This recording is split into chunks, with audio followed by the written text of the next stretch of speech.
Health ఛానల్కు స్వాగతం. ఈరోజు మనం గులియన్ బార్తో గాబరా వద్దు అనే అంశం చూద్దాం. కోవిడ్ తర్వాత ప్రతి చిన్న సమస్యను భూతద్దంలో చూసి భయపడ్డం అందరికీ అలవాటుగా మారింది. వ్యాధితో మరణాల నమోదు కాగానే భయంతో బెంబేలు పడిపోయే స్వభావం ఏర్పడింది. అలాంటి కోవకు చెందినదే తాజా గులియన్ బార్ సిండ్రోమ్.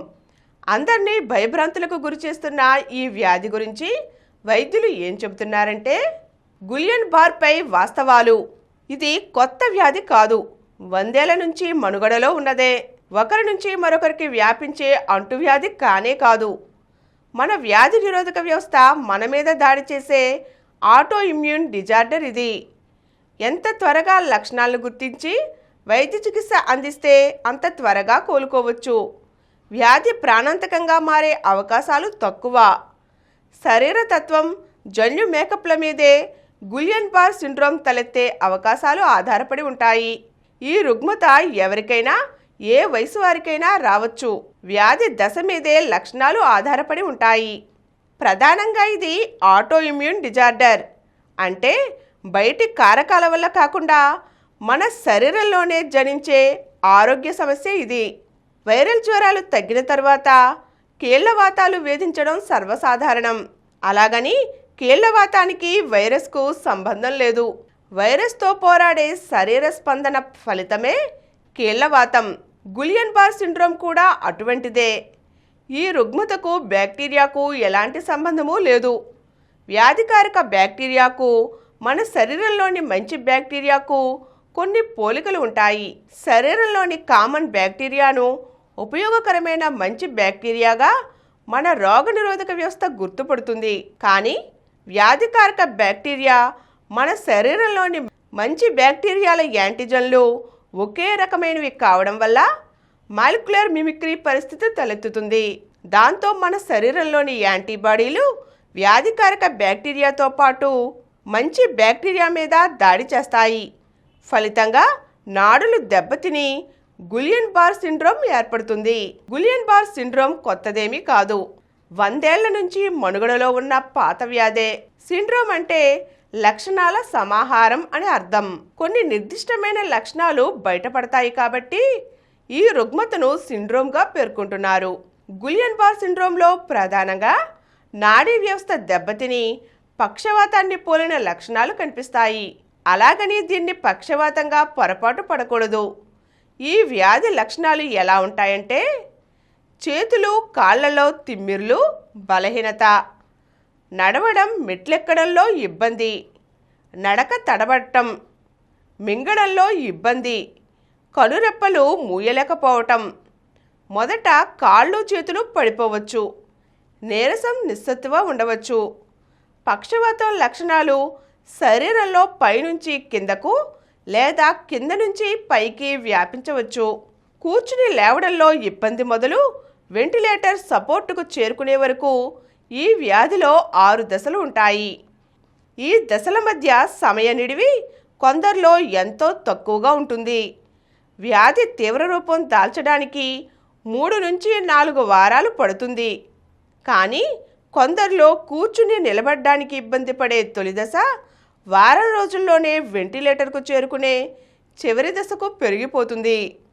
ప్రధానంగా నాడులను దెబ్బతీసే ఈ వ్యాధి సోకిన 5% మందిలో అటానమిక్ డిస్టర్బెన్స్ సమస్య తలెత్తుతుంది. అంటే సాధారణంగా స్పృహలో లేకపోయినా మన శరీరం రక్తపోటును సక్రమంగా నియంత్రిస్తూనే ఉంటుంది.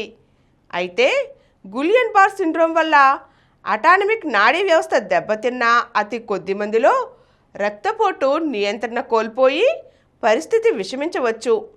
అయితే ఇలాంటి పరిస్థితిని అధిగమించగలిగితే ప్రాణాపాయం ఉండదు. 20 ఏళ్ల క్రితం ఇటువంటి 4, 5, 6 దశలకు చేరుకున్న వాళ్ళు కోలుకునే అవకాశాలు తక్కువగా ఉండేవి. కానీ నేడు అత్యాధునిక చికిత్సలు అందుబాటులోకి వచ్చాయి. కాబట్టి ఈ రోగులు కూడా తిరిగి పూర్తిగా కోలుకోగలుగుతున్నారు. ఈ సిండ్రోమ్ క్యాంపిలోబ్యాక్టర్ బెజుని అనే బ్యాక్టీరియాయే ప్రధాన కారణం.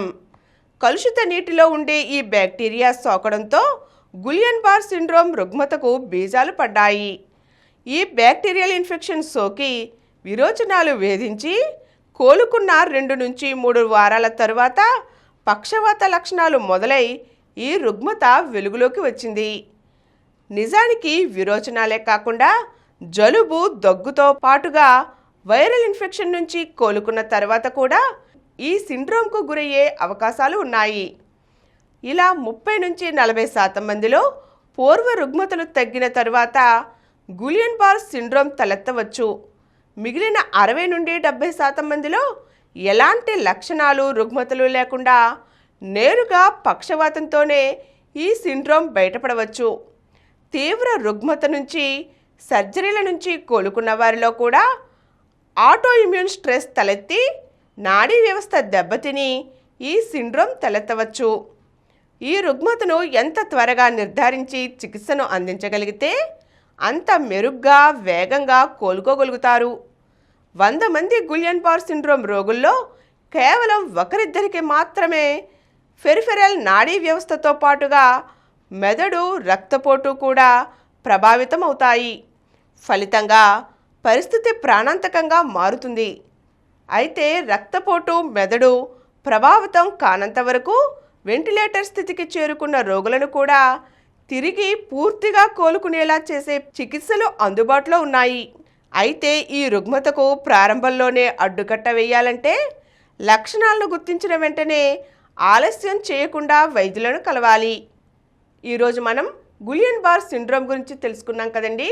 మరో చక్కని అంశంతో మళ్ళీ కలుద్దాం.